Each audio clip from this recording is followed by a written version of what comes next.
in December, I made a video ranking every course in Mario Kart Wii, saying that I had plans to do this for every Mario Kart game this year, all leading up to a big ranking of all 96 courses in Mario Kart 8 Deluxe once the final DLC wave comes out next December. Do I regret this already? Not yet, but I can tell that I absolutely will by the time we get to that last video. Anyway, Mario Kart Double Dash. If Nintendo's gonna take their sweet time giving this game attention in the Booster Course Pass, then fine, I'll do it myself. I never grew up with this one, but I played a lot of it in college on my roommate's hacked Wii U.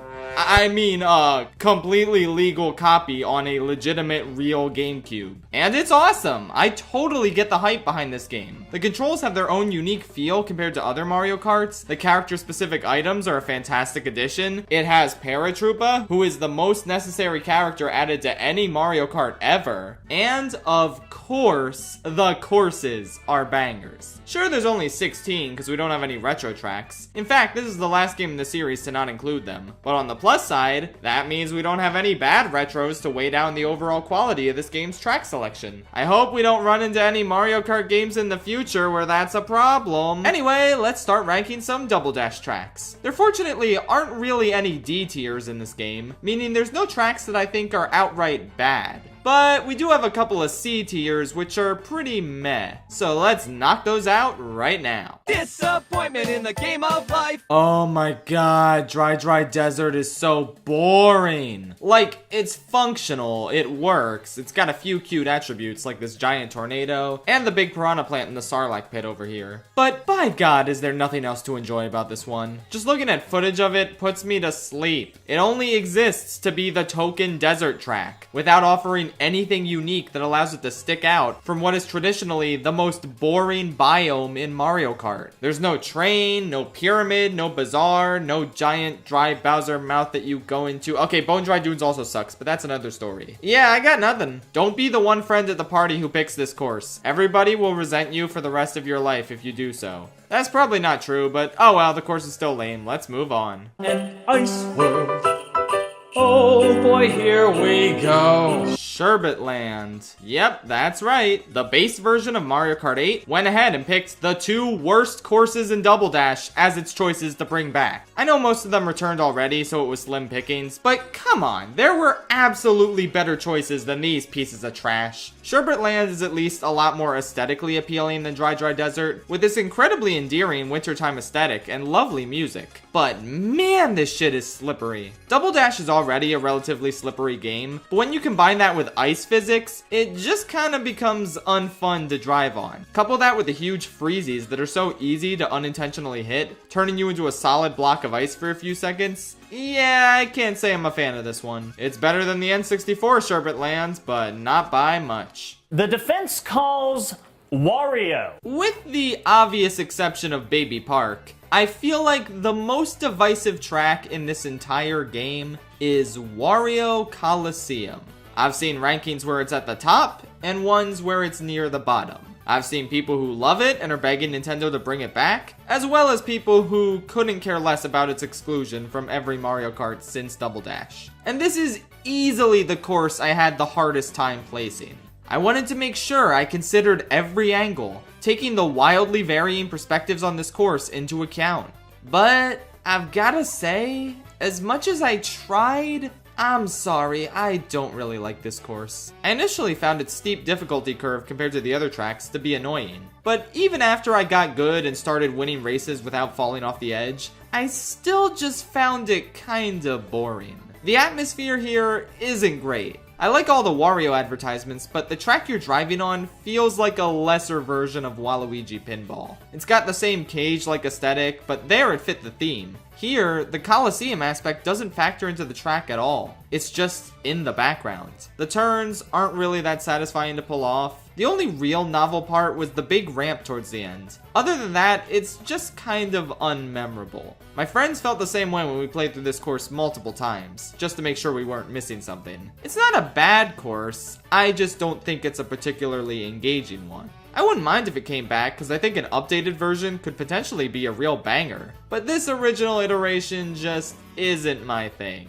been a lifelong dream of mine to become Mario. In my Mario Kart Wii ranking, I went over how I surprisingly kinda liked the GameCube Mario circuit, and its simple yet satisfying charm. But I don't know if I can really say the same about its original iteration now that I'm playing it again. It's still largely the same course, but a lot of the satisfaction I get from it comes from the tricks I can pull off on the bumps and bridge at the end in Wii. Here, in a game with no trick system, these bumps are here because why exactly? They basically add nothing. Other than that, it's still an above average Mario circuit, but it kinda pales in comparison to other superior circuits present in this game.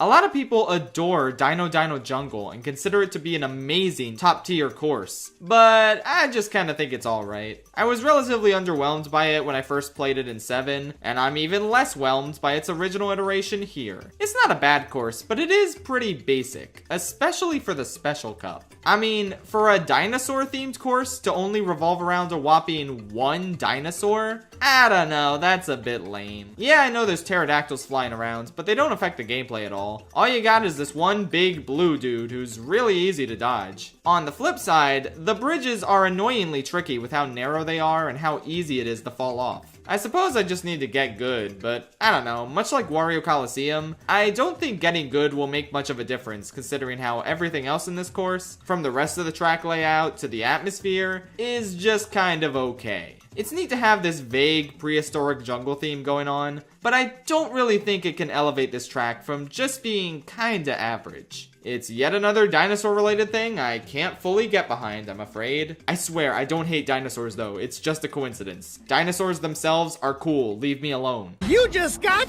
Luigi! Luigi Circuit. Oh, brother. It's the first course in the whole game, so it's probably gonna be really lame and boring and— oh my god! Are we going the opposite direction as some of the other racers? Like, in hindsight, it's not all that mind-blowing, but this is the first course to ever implement racers going in opposite directions from each other, and the fact that this is the first course in the game really helps. This is up there as one of the best starter courses in any Mario Kart game, because it sticks out thanks to this gimmick. I mean, you can even get hit by items coming from the opposite direction. That's wild. And have you seen some of the items in this game? Cause yeah, some of them are whoppers. And is that Luigi's A-rank mansion in the background? God, the GameCube era was so cool and so cohesive. Obviously, this isn't a top tier course overall, but by the standards of beginner courses in Mario Kart games, it definitely is. Can't believe Paris Promenade stole this gimmick. SMH, just another reason why France is cringe. No offense to the less than 1% of my viewers from France. Wouldn't you rather, I don't know, have a beach day? Ah, Peach Beach. Back in an era where cataquacks were thriving. Before the dark times. Before Nintendo wiped out and destroyed cataquacks from all of their games. It's a lovely and calming beach that gives off plenty of welcome sunshine vibes. And I love so many of its little details, like how you can see Daisy Cruiser in the background, or how the award ceremony and the ending cutscene takes place on this track, or the thing that everyone mentions, the completely pointless pipe shortcut that actually takes longer to go through. But ooh, it gives you a double item. That's cool, right? Ah well, still an incredibly solid track that helps establish this game's Mushroom Cup as one of the best Mushroom Cups in the entire series. As long as you just ignore the fact that Dry Desert is there, just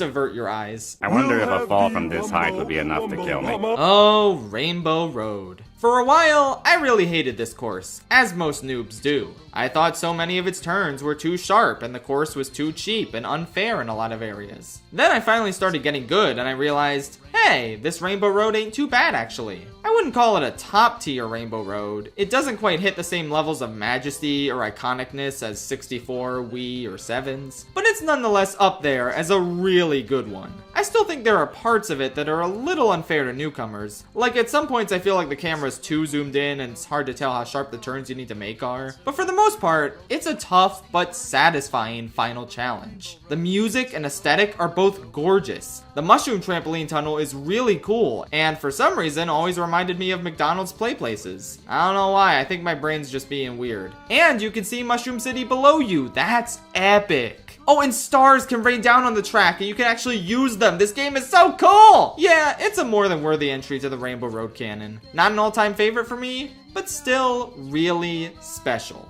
Alright, we're halfway through the list, so now it's time to take a break and check out Battle Modes courses. Double Dash has a pretty fun battle mode to its name, and a pretty solid roster of 6 courses to pick from. Honestly, I went back and forth with my 3rd, 4th, and 5th picks, because they're all almost equally strong. And my 1st and 2nd picks, while easy to name, aren't too far off from the rest of the courses quality-wise. The only real dud in this mode, in my opinion, is Tilt-A-Kart. Wow, it tilts, how amazing. Yeah, barren layout and pretty annoying gimmick kinda dragged this one down for me. It's not awful, but it's absolutely never my first pick. Props for calling back to the Mario Sunshine bonus levels with its aesthetic though. Again, these next 3 are basically tied, and I could see myself flip-flopping between them tomorrow. With that said, next is GameCube. It's also barren and rather small, but that makes for a fun, hectic, enclosed cage match, where there's nowhere to run and nowhere to hide. Plus, the idea of battling on top of the actual console itself that's floating through space for some bizarre reason is a really fun one. I dig this course. Number 4, Cookie Land. I didn't like it on Wii since it was too small and cramped, but since that's how most of the battle courses are in Double Dash, it fits in here a lot better and it's a lot more enjoyable. Nice Yoshi's Cookie-esque aesthetic with delicious looking barriers and a lot of tight corridors that make for fun chaos. Number 3, Block City.